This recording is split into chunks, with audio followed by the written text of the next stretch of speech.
नमस्ते दोस्तों। आज कैपेसिटर के बारे में डिस्कशन करते हैं। What is capacitor? Capacitor is a device that storage electric energy को वो स्टोर करके रखता है। This is known as capacitor. Okay, capacitor are available two types, fix capacitor and variable capacitor. ठीक है, fix capacitor are two types, one is a polarised capacitor and another is non polarised capacitor. Then variable capacitor are two types, जैसे कि turning capacitor and turning and trimming. Okay, उसके बारे में जानते हैं आगे के लिए। और कैपेसिटर का यूनिटी क्या होता है, कैपेसिटर को कैसे मेजरमेंट करते हैं, जैसे वोल्टेज को वोल्ट में, करंट को एम्पियर में, ऐसे ही रेजिस्टेंस को ओम में, ऐसे ही कैपेसिटर को मेजरमेंट करते हैं फैराडे में। ठीक है, कैपेसिटर का यूनिटी के बारे में, जैसे कि फैराडे मैंने आपको बताया, तो 1 फैराडे इक्वल टू कितना माइक्रो फैराड है, 10⁻⁻1 farad equal to 10⁻⁻6 micro farad है। ऐसे ही मिली फैराड है, नानो फैराड है और पिको फैराड है। सबसे बड़ा होता है माइक्रो फैराड है, 1 फैराड है। उसके बाद मिली फैराड है, उसके बाद होता है माइक्रो फैराड है, उसके बाद आता है नानो फैराड है, उसके बाद होता है पिको फैराड है। सबसे छोटा होता है पिको फैराड है। ठीक है, ऐसे इंटरव्यू में क्वेश्चन में पूछ सकते हैं या एग्जाम में पढ़ सकता है, 1 फैराड इक्वल टू कितना नानो फैराड है ना, 10⁻⁻6, या माइक्रो फैराड है 10⁻⁻6। ठीक है, नानो फैराड है 10⁻⁹ एंड पिको माइक्रो फैराड है 10⁻⁻6। ज़्यादातर माइक्रो फैराड में हमारा यूज होता है, जिसका सिंबल है म्यू एफ। ठीक है, आपका सिंबल के अकॉर्डिंग सारी आपको याद रखना पड़ेगा। ठीक है, एग्जाम्पल का तरह में भी आपको क्लियर सारी किसी डिस्प्ले में शो कर रहे हैं, आप देख के याद कर सकते हैं। ठीक है, उसके बाद में कैपेसिटर का कुछ पार्ट्स के बारे में जानते हैं। जैसे कि दो प्लेट होता है, ए और बी दो प्लेट होता है, दोनों साइड में दो प्लेट होता है, वो चार्ज को एब्जर्व करके रखता है। और दो प्लेट का बीच में कुछ गैप रहता है, उसको डी बोला जाता है, डिस्टेंस। जो डिस्टेंस रहता है उसमें क्या, उसमें कौन सा मटेरियल रखा जाता है ना, डाई इलेक्ट्रिक मटेरियल रखा जाता है, मीन्स इंसुलेटर टाइप का मटेरियल रखा जाता है। जैसे कि पेपर हो गया, पेपर कैपेसिटर भी होता है, एक पेपर होता है बीच में इंसुलेटिंग पेपर। ऐसे कि नहीं तो कुछ सेरामिक होता है, सेरामिक टाइप का, जैसे कि मिट्टी विट्टी टाइप का, रेत टाइप का अंदर में होता है, सेरामिक कैपेसिटर बोला जाता है। दोनों कंडक्टिंग प्लेट, जो कंडक्टिंग प्लेट में इलेक्ट्रिक ईएमएफ चार्ज हमारा जो होता है, चार्ज स्टोरेज करने के लिए दो प्लेट होता है, वो दो प्लेट का बीच में हमारा डाई इलेक्ट्रिक रहता है। ठीक है, कैपेसिटर में क्वेश्चन आ सकता है, बीच में जो मटेरियल होता है उसको क्या बोला जाता है, डाई इलेक्ट्रिक बोला जाता है। ठीक है, उसके बाद तो हम कैपेसिटर ओके है या देखेंगे कैसे, चेक कैसे करेंगे उसको, कैपेसिटर ओके है या डैमेज है। ठीक है, पहले कंटिन्यूटी चेक करने के लिए मल्टीमीटर चाहिए। एक मल्टीमीटर होता है जो कि हमें सारे चीज़ को चेक कर सकते हैं, जैसे करंट हो गया, वोल्टेज हो गया, रेजिस्टेंस हो गया और कैपेसिटेंस हो गया, और सारी हम चेक कर सकते हैं। कंटिन्यूटी चेक करने के लिए ज़्यादातर मल्टीमीटर को हम, कैपेसिटर का दो पॉइंट होता है, एक पॉजिटिव एक नेगेटिव दोनों होता है, जैसे कि पोलराइट और नॉन पोलराइट। आपको जो कैपेसिटर बताया, डीसी होता है पोलराइट कैपेसिटर में, और नॉन पोलराइट एसी होता है। जैसे कि दो टाइप का कैपेसिटर होता है, ओनली फॉर डीसी फील्ड में हम पोलराइट कैपेसिटर यूज़ करते हैं, और एसी फील्ड में नॉन पोलराइट कैपेसिटर यूज़ करते हैं। ठीक है, डीसी में क्या होता है ना, उसमें पॉजिटिव कैपेसिटर में मेंशन होता है ये पॉजिटिव वायर है, ये नेगेटिव वायर है।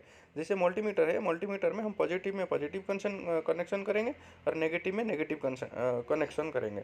उसमें जैसे कि हम ओम में मल्टीमीटर को सेट करेंगे, ओम में। ठीक है, ओम मतलब एक रेजिस्टेंस का यूनिट जो होता है, हम उसमें कनेक्शन करके जैसे कि हम कनेक्शन करेंगे, उसमें कुछ रीडिंग शो करेगा, उसके बाद धीरे धीरे वन में हो जाएगा।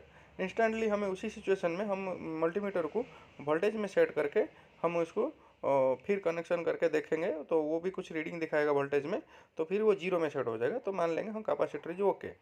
ठीक है, और कंटिन्यूटी के लिए ऐसे कंटिन्यूटी में मल्टीमीटर को सेट करेंगे कंटिन्यूटी पॉइंट में, और कंटिन्यूटी में पॉइंट में दोनों कैपेसिटर का दोनों पॉइंट को हम मल्टीमीटर में जॉइंट करेंगे, तो वो कुछ मल्टीमीटर में कुछ आवाज़ आना शुरू होगा, बुगोज रिले होता है, वो कुछ चीज़ आवाज़ होगा, तो इसी हिसाब से हम देख पाएंगे वो जो कि हाँ कंटिन्यूटी ओके है या कैपेसिटर ओके है, इस हिसाब से भी देख पाएंगे।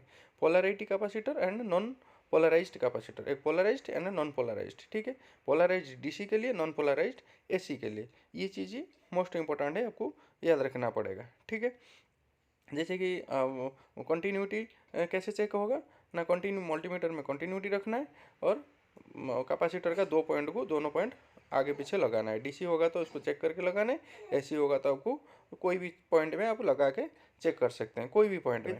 आगे जाने से पहले हम दोस्तों ऐसे ही डोमेस्टिकल में भी, जैसे कि घर में हमारा 2 पिन होता है, 3 पिन होता है, प्लग पॉइंट सॉकेट में होता है, हम इसको ऐसे ही नॉर्मली हमें यूज कर सकते हैं। लेकिन कोई ऐसे ही प्लस माइनस को हम डायरेक्ट प्लग में एंट्री करके और उसको शॉर्ट सर्किट करके फायरिंग करके हम देख सकते हैं कि ज़्यादा आवाज़ करता है तो प्रॉपर ओके है, थोड़ा सा नहीं करता है तो डैमेज है, ऐसे ही कर सकते हैं। लेकिन वो गलत तरीका है, ऐसा कभी दोस्तों मत करना।